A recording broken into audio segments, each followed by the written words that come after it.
तो Benton Omniverse की season 7 के एपिसोड 5 के स्टार्टिंग में हमें बेन और रुक दिखाए जाते हैं जो एक म्यूजियम में आते हैं क्योंकि एस्टर ने उनको वहाँ पर बुलाया था। इसके बाद बेन एस्टर के पास जाता है और एस्टर बेन को देखकर बहुत ज्यादा खुश होती है, लेकिन जब उसके पास रुक आता है तो रुक को देखकर वो एकदम से उदास हो जाती है और वो उसे कहती है कि मुझे तो नहीं याद कि मैंने तुम्हें इन्विटेशन भेजा था। लेकिन फिर बेन उसे बताता है कि रुक को मैं ही यहाँ पर लाया क्योंकि उसको इस तरह की चीजें बहुत ज्यादा पसंद है और बेन कहता है कि अब हम तीनों बहुत ज्यादा मजे करेंगे। लेकिन ये सुनकर एस्टर थोड़ा सा उदास हो जाती है तो बेन को एस्टर पर शक होता है और वो रुक को साइड पर ले जाकर उसे कहता है कि कहीं एस्टर ने मुझे यहाँ पर डेट के लिए तो नहीं बुलाया। लेकिन फिर रुक कहता है कि तुम इंसानों का तरीका मुझे नहीं पता कि तुम लोग एक दूसरे को डेट कैसे करते हो या किस तरह पूछते हो। तो फिर बेन उसे कहता है कि कोई इस तरह के बोरिंग म्यूजियम में किसी को डेट के लिए कैसे बुला सकता है। लेकिन तभी एस्टर उसकी तरफ देखने लग जाती तो वो फौरन से बात पलटता है और साइड पर एक होलोग्राम को देखने लग जाता है जो उस म्यूजियम के बारे में इंट्रोडक्शन दे रहा होता है कि इस म्यूजियम में रखी सारी चीजों को काय ग्रीन और उसके ग्रैंडपा वास ग्रीन ने ढूंढा है और वहाँ पर काय ग्रीन के ग्रैंडपा और काय ग्रीन का होलोग्राम भी होता है। लेकिन होलोग्राम के बाद वहाँ पर काय भी आ जाती है और असली काय को देखकर बेन कहता है कि ये तो बिल्कुल असली जैसी लगती है और जब वो काय को टच करता है तो काय भी उसको टच करती है और उसको ये पता चल जाता है कि ये कोई होलोग्राम नहीं बल्कि काय असली में ही यहाँ पर है। काय बेन को कहती है कि मैंने तुम्हें एक मेल किया था म्यूजियम में आने के लिए, लेकिन फिर बेन कहता है कि मैंने म्यूजियम का नाम पढ़ते ही वो मेल पढ़ना बंद कर दिया था। तो फिर काय उसे कहती है कि चलो अब तुम यहाँ पर आ ही गए तो चलो मैं तुम्हें इस म्यूजियम का एक VIP टूर देती हूँ। इसके बाद हमें एक जगह दिखाई जाती है जहाँ पर स्पैनर टेलीपोर्ट होता है और वो वहाँ पर पड़े एक आर्टिफैक्ट के पास जाता है और कहता है बढ़िया,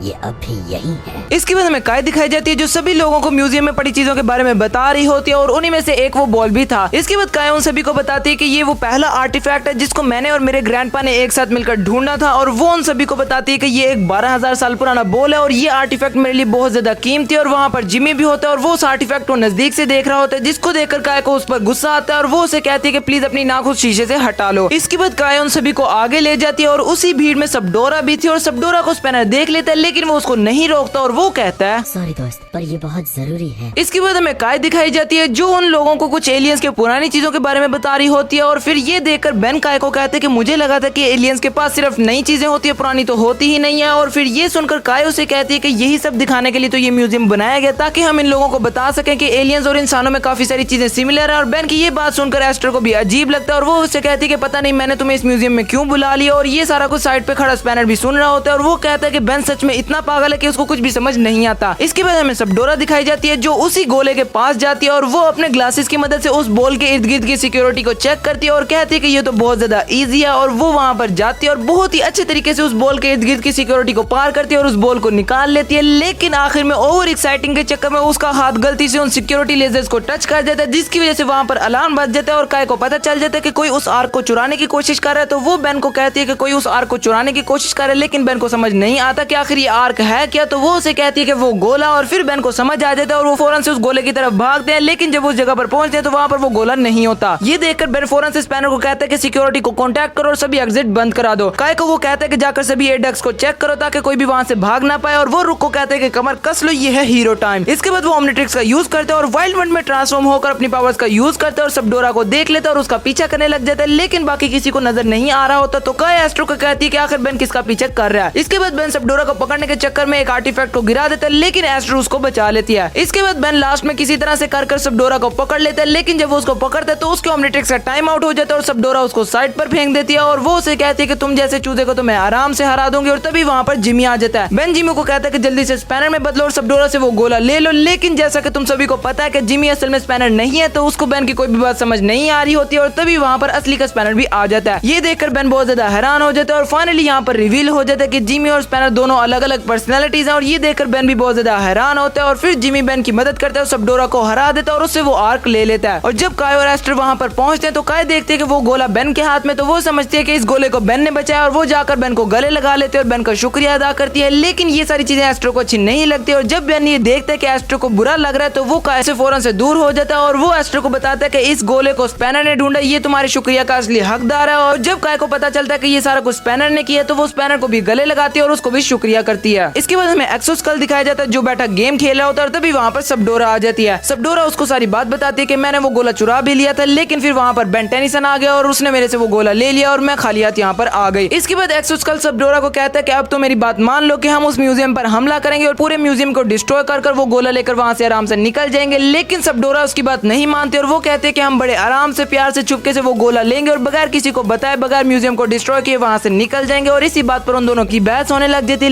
लेकिन तभी एकदम से वो दोनों आपस में एक दूसरे को किस कर लेते हैं। इसके बाद हमें बाकी सब दिखाए जाते हैं और अब म्यूजियम बंद हो चुका था और काय उन सभी आर्टिफैक्ट को एक बहुत ही हाई सिक्योरिटी वाले कमरे में रख देती है और ये देखकर बेन काय को कहता है कि चलो अब ये सारे आर्टिफैक्ट महफूज हैं तो अब हमें यहाँ से चलना चाहिए और वो लोग वहाँ से जाने ही लगते हैं। लेकिन फिर काय उसे कहती है कि मैं चाहती हूँ कि तुम आज रात भी यहाँ पर रुक कर इन आर्टिफैक्ट्स की हिफाजत करो, क्या पता कोई और हमला कर दे। और ये सुनकर एस्टर कहती है कि आज रात बेन और काय अकेले इसी कमरे में, और ये सुनकर एस्टर को जलन होने लग जाती है तो बेन उसको मना करने लगता है। लेकिन तभी स्पैनर उसको रोक लेता है और वो उसे पीछे ले जाता है और कहता है कि क्या तुम प्लीज काय से थोड़ा प्यार से बात कर सकते हो। लेकिन फिर बेन कहता है कि मैं उसको बचपन से ही जानता हूँ, वो हमेशा से मेरे लिए सिर दर्द रही है और इसलिए मैं यहाँ पर नहीं रुकूंगा और वैसे भी मैं यहाँ पर किसी के साथ डेट पर आया हूँ। लेकिन फिर स्पैनर कहता है कि तुम्हें काय के साथ ही रहना होगा और ये सुनकर बेन उसे कहता है कि अब तो मुझे भी लगता है कि तुम्हारा स्क्रू ढीला है। लेकिन फिर स्पैनर कहता है कि तुम जो मर्जी कहो लेकिन तुम्हारा और काय का साथ रहना जरूरी है। और फिर बेन उसे कहता है कि मुझे लगता था कि सिर्फ रुक ही उल्टी सीधी बातें करता है। और फिर स्पैनर कहता है कि चलो छोड़ो लेकिन तुम उन आर्टिफैक्ट्स की खातिर यहाँ पर रुक, जो तुम्हें नहीं पता कि वो आर्टिफैक्ट्स कितने कीमती हैं। और स्पैनर के इतना फोर्स करने के बाद आखिरकार बेन वहाँ पर रुकने के लिए मान जाता है। लेकिन वो उसे कहता है कि मैं यहाँ पर सिर्फ उन आर्टिफैक्ट्स के लिए रुकूंगा और वैसे भी रुक एक प्लम्बर की तरह उन सभी आर्टिफैक्ट्स की अच्छे से हिफाजत कर लेगा। और वो काय को जाकर कहता है कि ठीक है मैं रुकने के लिए तैयार हूँ और स्पैनर भी हमारे साथ रुकेगा। और ये देखकर एस्टर को आग लगती है और वो कहती है कि जब सब रुक ही रहे हैं तो मैं भी यहाँ पर रुक जाती हूँ तुम्हें कंपनी देने के लिए। और ये देखकर बेन एस्टर को कहता है कि इसकी कोई जरूरत नहीं है। लेकिन फिर एस्टर कहती है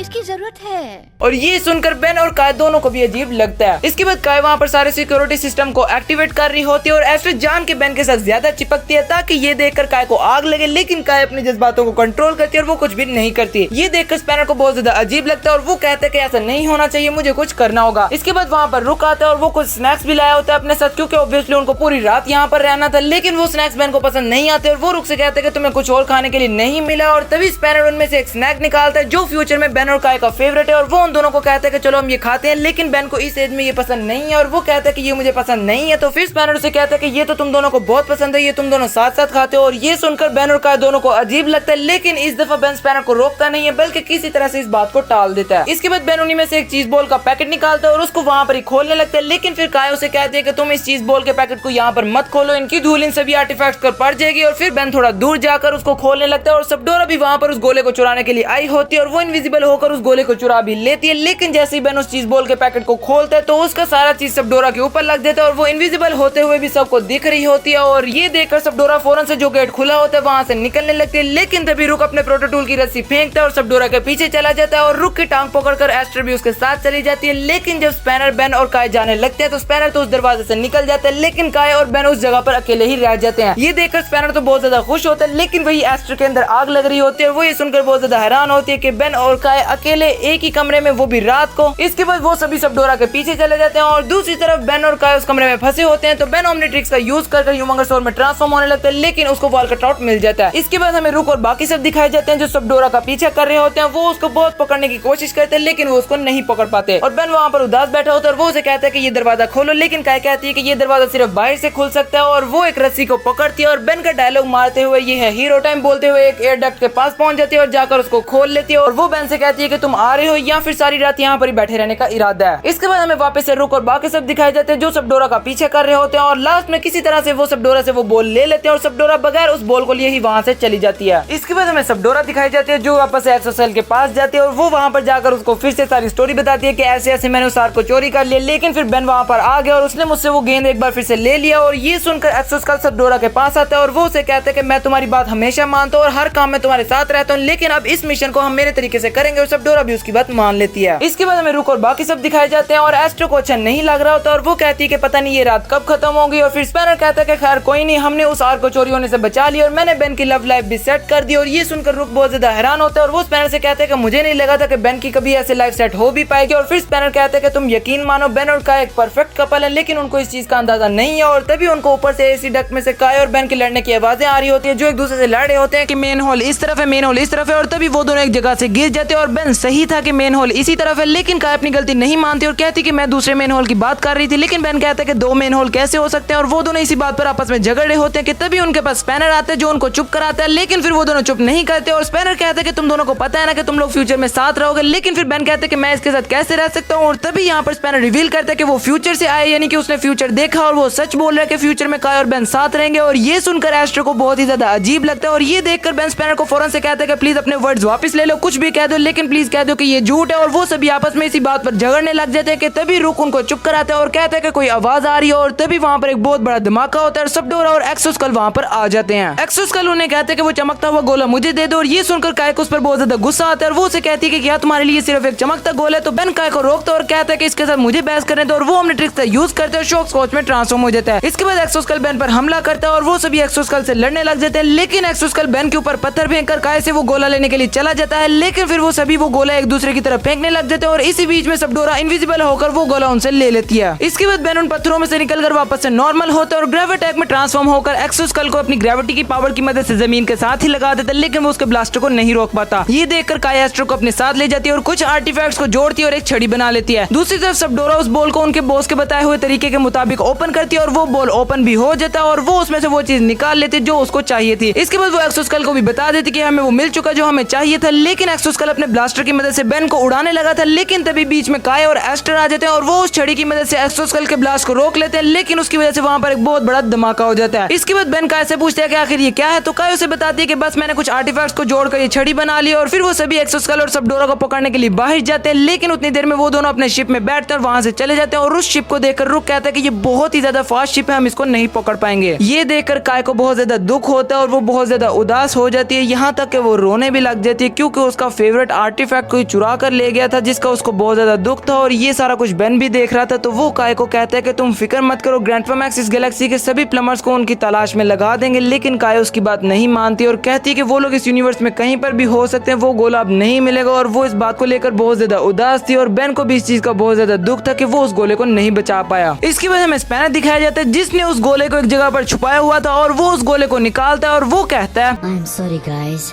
लेकिन एक दिन तुम इसके लिए मेरा एहसान मानोगे। और इसके बाद वो वहाँ से चला जाता है। इसके बाद हमें बेन का फ्यूचर दिखाया जाता है जहाँ पर काय अपने पुराने आर्टिफैक्ट्स को देख रही होती है और उन्हीं में उसको वो गोला भी मिल जाता है। और उस गोले को देखकर वो बहुत ज्यादा खुश होती है और ये सारी चीजें स्पैनर भी देख रहा होता है और वो कहता है मिशन पूरा हुआ। इसके बाद हमें एक्सोस्केल और सबडोरा दिखाए जाते हैं जो अपने उसी बॉस के पास आते हैं और कहते हैं कि मिशन पूरा हो चुका है, हमने बेन और उसके दोस्तों से वो चाबी चुरा ली। और ये देखकर उनका बॉस बहुत ज्यादा खुश होता है और कहते हैं कि उन्हें पता ही नहीं कि उन्होंने वक्त की चाबी खो दी। और हमें उनके बॉस की हल्की फुल्की झलक देखने को मिल जाती है और यहाँ पर ये एपिसोड खत्म हो जाता है।